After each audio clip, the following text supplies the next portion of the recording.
Welcome to Robot C. There's a few things that we must get figured out before we start coding. So the first thing is to go to the Robot tab, go down to Platform Type, and make sure that Natural Language PLTW is selected. Once you have done this, you can then go to our New File button. Once you have created a new file, you're ready to start.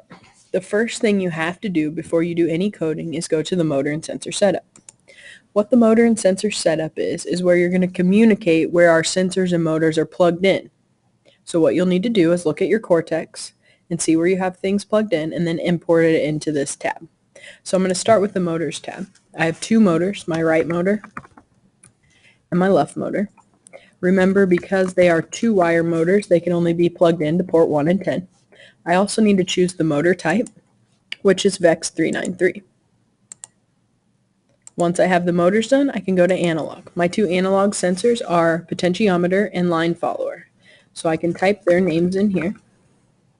Potentiometer, sensor type, potentiometer, and then line follower. Sensor type, line follower. Okay, and then I can go to digital. My two digital are bump switch and limit switch. Remember, both of these are going to be touch sensors. Again, you can put them in any port. You just have to look on your Cortex to see what matches up. I click apply and OK. What it does to my program is it adds all these pragma statements at the top where it tells everything is plugged in. That means my Cortex is now communicating with my Robot C software. So the next thing I need to do is hit the compile program button so that it registers all my new changes. Then it's going to prompt me to save. So I'm going to save it in my desktop. And you can just call it testbed practice. And if you want to put your last name associated with that as well, you can. Click save. So now I'm ready to start programming. Right here is my function library, and this is where I'm going to get my commands. I always use the commands under the natural language button. And then I have all these options to choose from.